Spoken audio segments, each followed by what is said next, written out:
Yes, and unfortunately, it's going to have to be a trip where I do not go with you. Oh, gosh. Because Chris thinks I'm bad luck when it comes to seeing bears. You are a bear curse. No, I am not. Yes, you are. Have you ever seen a bear in the wild? No, I've never seen a bear in the wild. That is my point.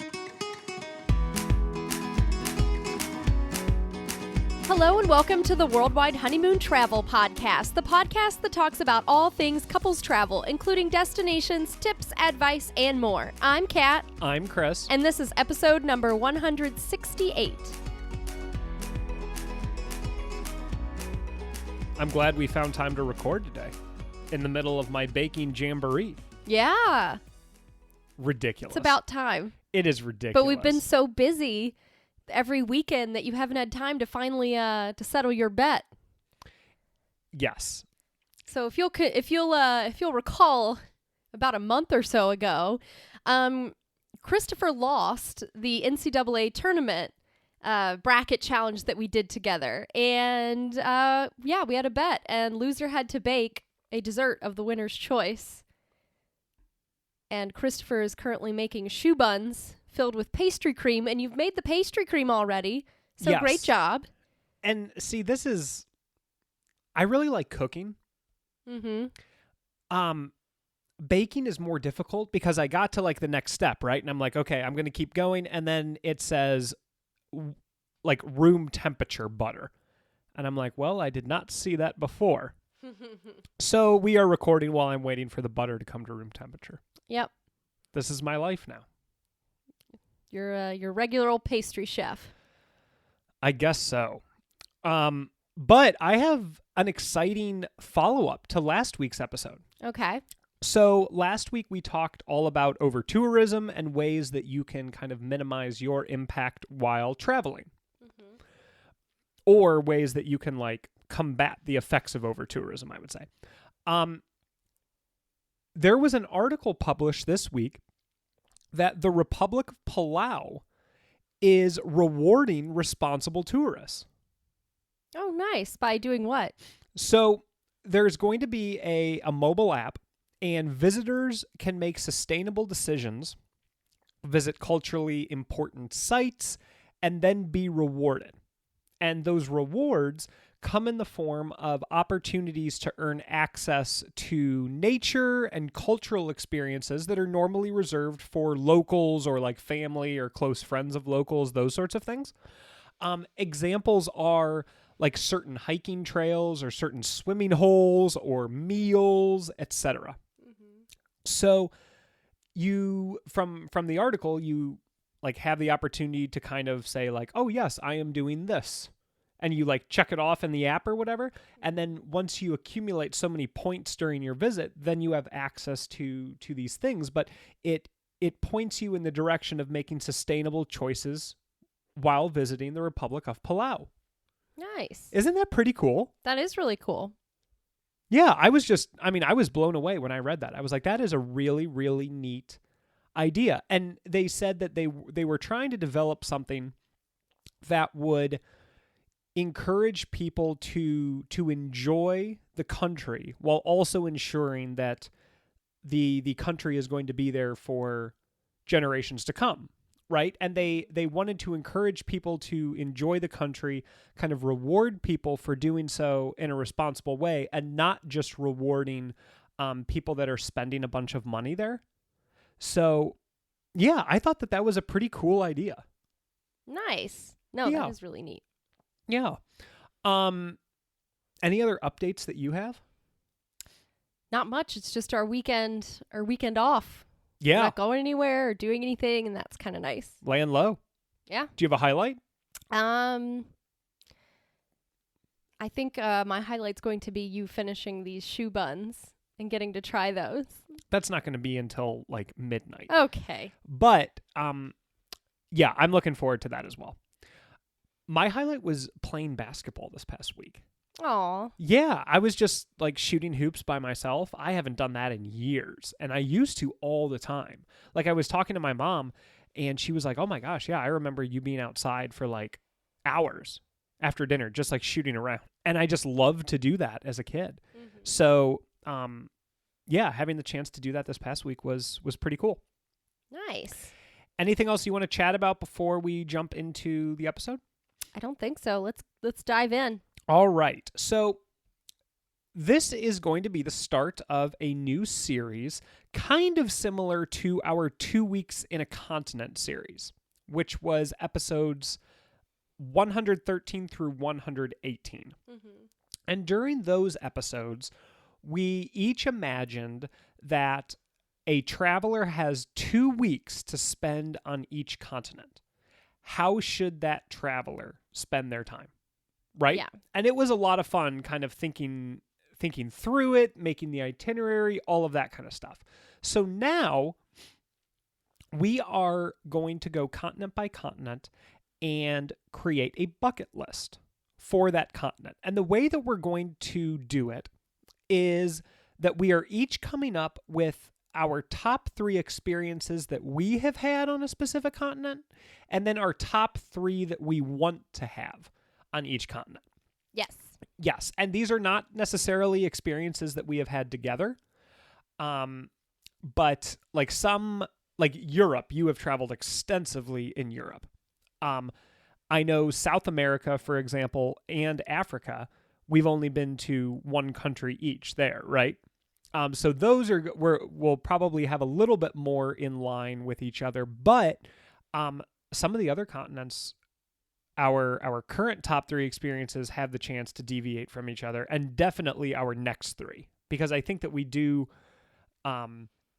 we each have things within, like, I would say like a top 10, but narrowing it down to 3, I would expect some differences. Yes. All right. So let's start with just like our travel stats for North America. I have been to 6 countries in North America. Okay. How many of you? I've also been to 6 countries in North America. Okay. So according to the BIN app that both of us use to keep track of our travels, that's about 15% of the continent. Yes, and we are counting North America, including Central America and the Caribbean. Yes. That is part of North America for purposes of this episode. Yes, Yeah. that is how BIN classifies it. So that is how we are classifying it too. Yes. How many states have you been to? 29 states, or 58% of the U.S. Okay, so that is more than I have been. I have been to 25 states, so exactly 50% of the U.S. Nice. Am I better than you? No, I'm just kidding. Wow. Wow. I'm just kidding. I just added Nevada to my states after February and March when I went on that road trip. Yeah. Awesome. So we haven't traveled extensively throughout North America. We've each gone 50% or more of the United States, which I think is pretty impressive. Yeah. Right? So let's go into the top 3 experiences that we have had, right? Do you have them listed as like 3, 2, 1 building up to your best one, or how do you have them listed? Yes, 3, 2, 1 for my top 3 Okay. that I've experienced. Yes. Awesome. Okay. So why don't you start first on this, and what is your number 3 experience within North America? My third place is in Belize, Okay. and that is cave tubing. Oh, I very think that cool. was a very unique experience to do. We put the little headlamps on, we sat down in the little caves, and it was really neat to just float in an underground like river through a cave. That was such a unique, fun experience that we got to do in Belize. I wish I could say the whole country. Belize was just so much fun. Like the Belize Barrier Reef, Shunan Tunich when we visited that. But I think the cave tubing was definitely like the highlight for sure. Okay, and that was in St. Herman's Blue Hole National Park. So St. Herman's Blue Hole National Park, 100% up there for me. Because they also had the Blue Hole, which are, if you're familiar with cenotes, it's the same concept. So basically a collapsed limestone cave that is now a big swimming hole in the area. So St. Herman's Blue Hole National Park was a really cool thing to go and see in Belize. Awesome. That is my number 3. Were you surprised by that one? I was. Yeah. The more I thought about it, I was like, yep, that's going to be on there for me. It has to be. Nice. Yeah. Nice. So my number 3 is a trip that we took last year, and that is Glacier National Park in Montana. Okay. just incredibly gorgeous. I mean, all of the wildlife that we saw, all of the hikes, the diverse topography with the mountains and with the mountain lakes and with the rivers and the all of the hikes and the whitewater rafting, like everything that we did, and we explored a huge chunk of glacier. We were on both the western half and the eastern half, had a ton of activities within the national park, and it was just it was an experience where I was always surrounded by nature, surrounded by mountains, and I absolutely loved it. And then all of the wildlife, like with the moose and with the mountain goats and the bighorn sheep and all of that just kind of absolutely heightened the experience for me. And the marmots. I mean, the ground squirrels. Yeah, like everything. It was a really, really neat national park. Yes. So my number 2 is Glacier National Park as well. My favorite national park that I've been to. Add that to your bucket list for sure. Spending a week there was such a great time. Again, between you have all these lakes that you can go and explore, and kayaking or swimming. It's a bit cold, but if you want to go swimming in the summer months, rivers. There's, obviously lots of great hiking opportunities in the mountains. We went whitewater rafting, the wildlife, and just the views. Yeah. Was just incredible.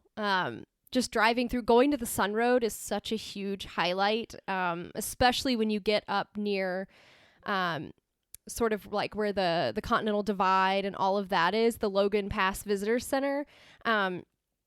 It's just incredible.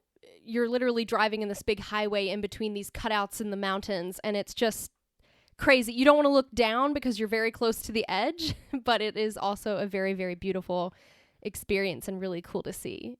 Especially hiking the Highline Trail in the morning was very, very beautiful, and then making our way up to the glacier overlook. It was really, really cool. So definitely some highlights from Glacier National Park. I totally recommend spending a week there. Yes, and we have a bunch of episodes on Glacier. Yes. So Glacier National Park is your favorite that you have been to? Yes. That's my second place of my North America bucket list. Okay, so my second is also my favorite national park that I have ever been to.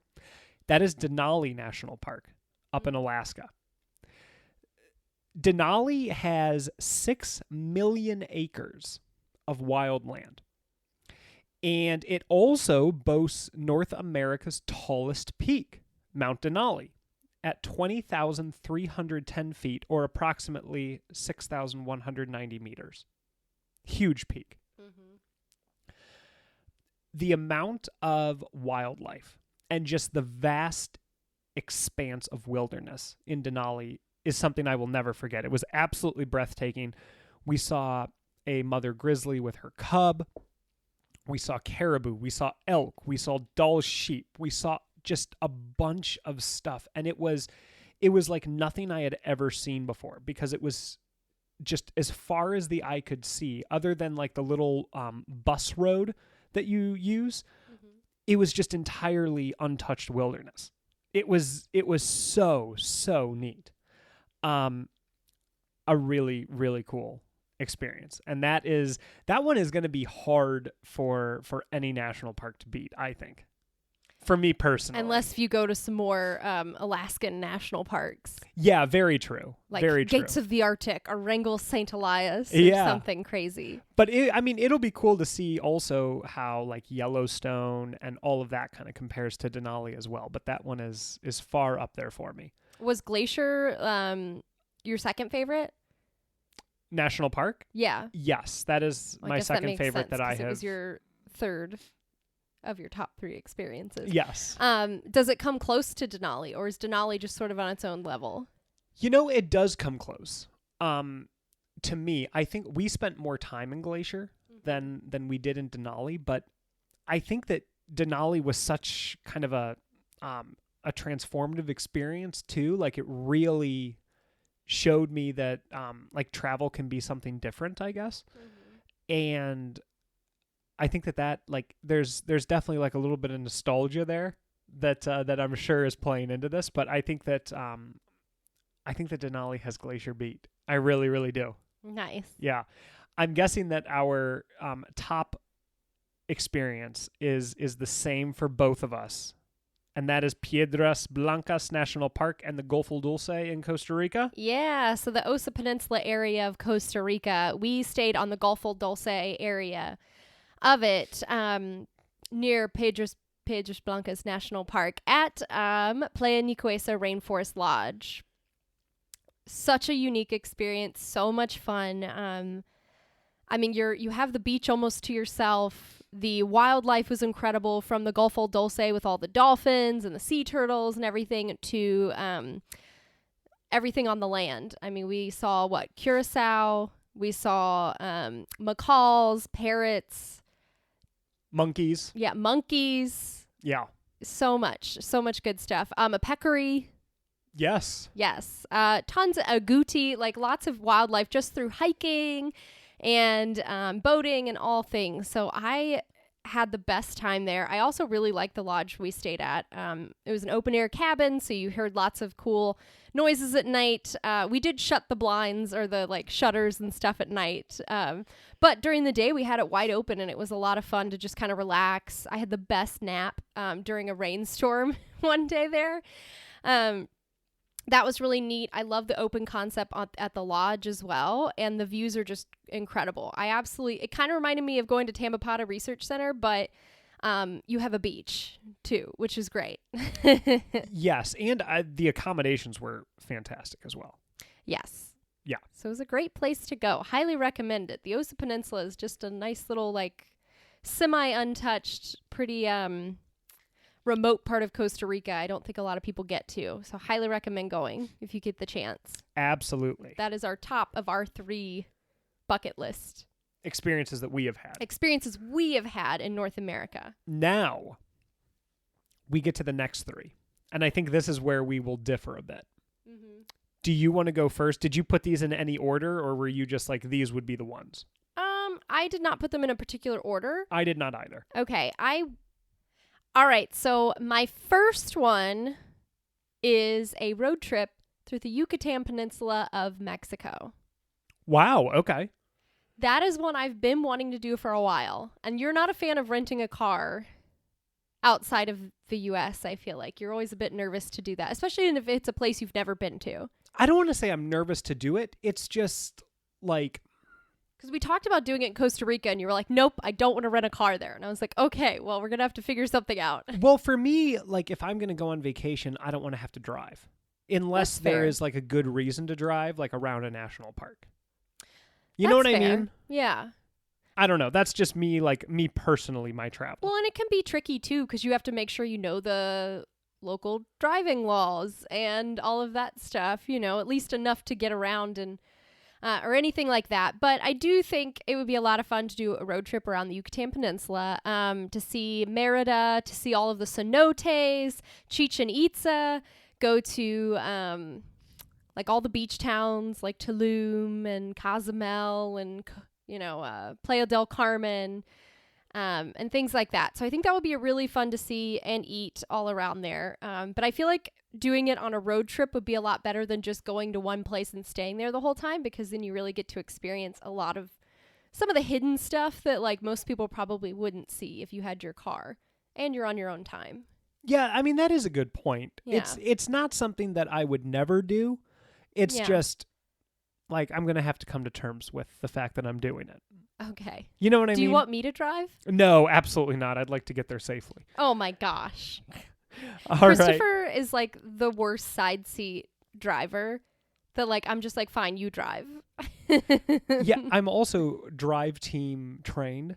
Oh, okay. Winter skills? That was you. Okay. Yeah. All right. Thank you. But he also did back up into a light pole at one point too. So I'm just saying. All right, Catherine. My goodness. Just roasting you. All right, so that was my first one.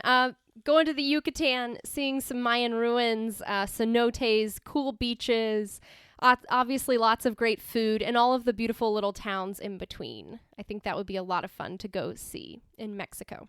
Awesome. So my first experience that I want to have in North America also involves a mode of transportation, but it is a tundra buggy. This is visiting Churchill in Canada to go and see polar bears, to go whale watching, to see the northern lights. And like I said, at least a portion of that trip will be spent in a tundra buggy, which I just think that that's like an awesome mode of transportation / living space. Okay. Yeah, I had a feeling you were going to pick that to go up to Canada and to go see that. 100%. And it's for those of you that are not familiar with tundra buggy, like if I'm saying it and you're not quite sure what to picture, definitely look it up, because it's almost like a hotel, not a hotel, but it's like there's like a dining car and sleeping cars that you stay on, and it's elevated. And then the animals can come right up to it. Yeah, but it's elevated enough to where you're not worried about like the polar bear being like right in your window in the morning, you know? Yeah. But I think that would be really, really cool. Is that one that you were like, okay, this is going to be on there? I had a feeling you were going to put that. I put it as like a backup for me, but for sure, I think that's your big thing you want to do. Okay. What's your next one? My next one is Alaska. But you can't just name a state. The largest state, too. Yeah, goodness. Alaska, period. I would say going to Denali National Park. I mean, you've built it up so much in my mind, and I've never seen a grizzly bear, and I think that I would have a better chance to do that there than... See, and the fact that I have built it up is not good, because it can only disappoint at that point. You know? Yeah. Is it just Denali? Is that your number 2, or was it really Alaska?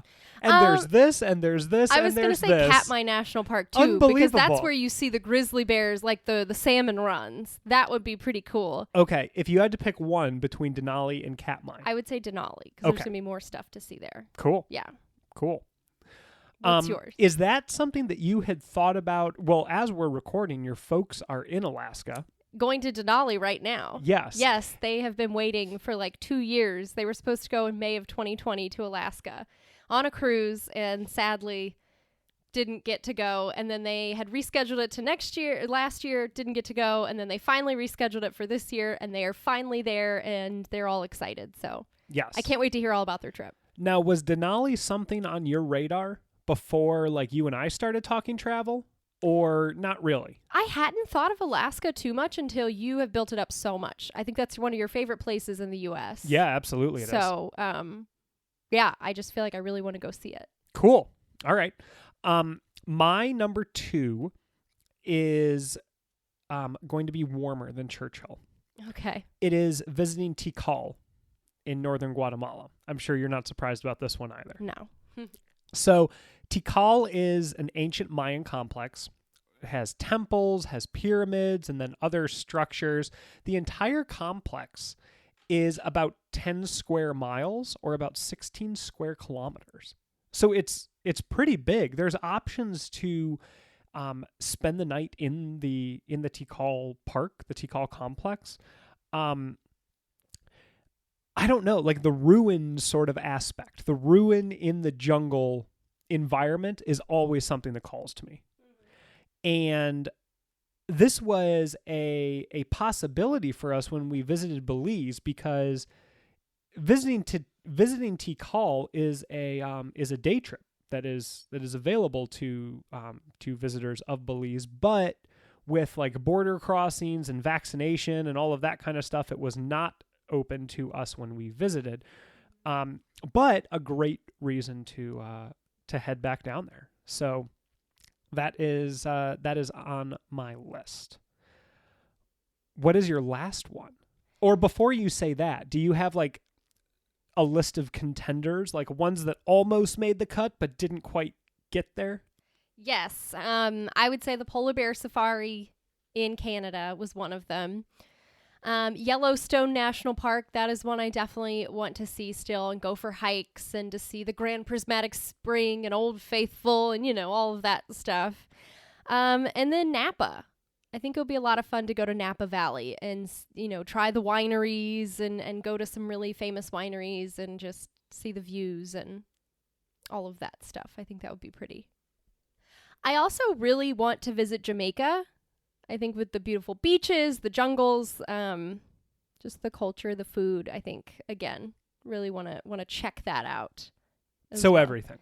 So everything's on my list always. But okay. Yeah.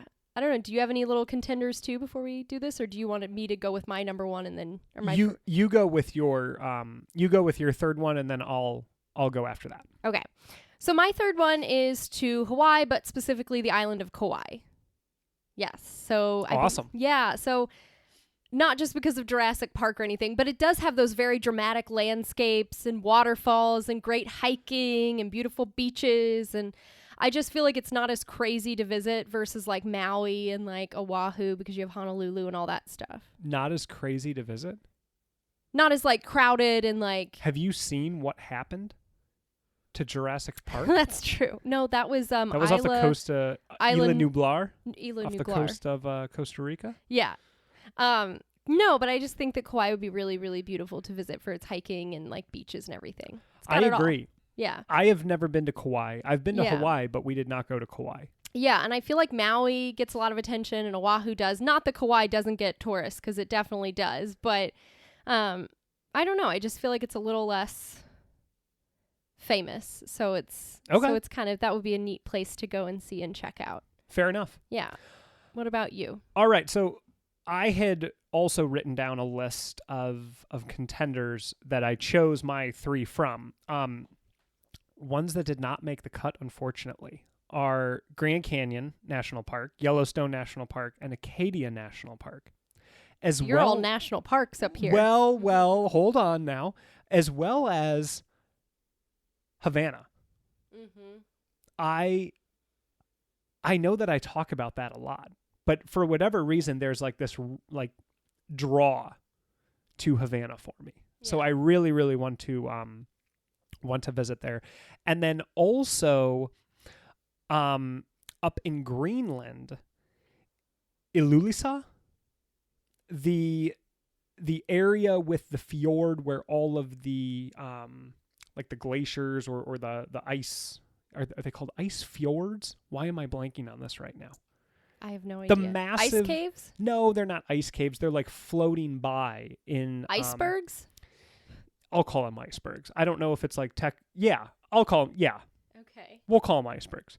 But they're like the size of buildings, and they're floating by. It's just supposed to be just like this incredibly awe-inspiring area, and the little town around there is supposed to be very charming as well. So I know that I read about it, and it's one of those that I will like frequently Google and like do more research about, because I'm like, oh, that would be pretty cool. Yeah. But my number 3 that I settled on is Katmai National Park in Alaska. Oh, okay. Yes. And unfortunately, it's going to have to be a trip where I do not go with you. Oh, gosh. Because Chris thinks I'm bad luck when it comes to seeing bears. You are a bear curse. No, I am not. Yes, you are. Have you ever seen a bear in the wild? No, I've never seen a bear in the wild. That is my point. Okay. So That's why I want to go to Katmai National Park to see bears in the wild. Well, you can go curse some other tour group, because we went to the Smokies. Our friend saw a bear when he was not with us. He saw bears both times he went to the Smokies. Correct. And were you present for either of those? No. Exactly. We went to Shenandoah. Did we see any bears there? No. Exactly. We went to Glacier together. Did we see any bears there? No, and there apparently was a bear that morning at one place that we went to. I feel like they can smell you. And they're like, you know what? There's like some huge conspiracy in the bear community that they like never want you to see them. And this actually brings up... Maybe they don't exist. No, they do exist. This is not for me. These aren't birds, Catherine. Okay. But Churchill is, now that I'm thinking about it, another trip that I am going to have to take separate from you. Okay. Just so I can experience one of the world's great mammals. want to go. I know you do. And I mean, God bless whatever group you go with, but You're not going to see any bears. your boy is not going to be in that group. Okay. But yes, Katmai, I would love to go up there to, I think, just see like the volume of grizzlies. I think that would be really, really neat. And I recognize that this is a choice where there is like one thing that you're going for, right? It's not like, it's not a Yellowstone. It's not a Havana, something like that. But I don't know. I just remember absolutely loving, the bear sighting that we had in Denali. And ever since then, I have been blessed with your company, and I am forgetting what bears look like. Oh my gosh. So I would like to go to Katmai to refresh my recollection, as they say. Whatever. Anyway, so to recap. Yes. So why don't you read off your top 3 experiences and then your next 3? Okay. And then I will do the same. All right. My number 1, Golfo Dulce, from experiences that I've had, / the Osa Peninsula area, / Piedras Blancas National Park. It's all right there. Costa Rica. No, it's all right there. So it's all part of it. My second, Glacier National Park. My third is cave tubing in Belize in St. Herman's Blue Hole National Park. Then my next 3 bucket list items are the Yucatan Peninsula for a road trip, Alaska, particularly Denali National Park, and then visiting the island of Kauai in Hawaii. Awesome. Yes. My top 3 experiences that I have had in the North American continent are number 1, Piedras Blancas National Park in the Gulf of Dulce in Costa Rica. Number 2, Denali National Park in Alaska. And number 3, Glacier National Park in Montana. The 3 experiences that I want to have, if I could only pick 3 experiences to have in North America for the rest of my life, would be visiting Churchill, Canada, visiting Tikal in northern Guatemala, and visiting Katmai National Park in Alaska, preferably by myself. Okay. But yes, that's our North America bucket list. Do you have anything else to add? I don't think so. All other than the fact that I'm excited. I know that South America, like our top 3 experiences, right? We've only been to Peru. But I'm excited to see what like the next 3 are going to be. And it is hard to narrow it down to just 3 experiences. Like if you could only have 3 on a continent for the rest of your life, what would they be? Right? Yeah. So, but it also does help to narrow down a travel list, which is something that I always struggle with. I feel like I just kind of look at the map and I'm like, that's where we're going to go. Oh boy. And this is a good way to prioritize things. Yeah. Well, let us know your North America bucket list items that you guys want to do. So we would love to hear back from you guys. You can always reach us on Twitter at WWHoneymoon, Instagram at Worldwide Honeymoon, or email kat@worldwidehoneymoon.com. But thank you guys so much for tuning in. Thanks, guys. Thanks for tuning in, and don't forget to rate and review our podcast. It takes less than a few minutes and really helps other people find us. Also, if you're enjoying this awesome free information on both the blog and podcast, when you're booking your next trip, head over to worldwidehoneymoon.com/resources and use the links provided. We earn a small commission at no cost to you when you book through these links, and these are all brands and companies we know, love, and use, like Skyscanner for finding the best flight prices, World Nomads for the best travel insurance, TripAdvisor for hotel bookings and reviews, and even Amazon for all of your travel purchases. Thank you for tuning in. We really appreciate it. Wherever you are, wherever you go, remember to make every day a worldwide honeymoon.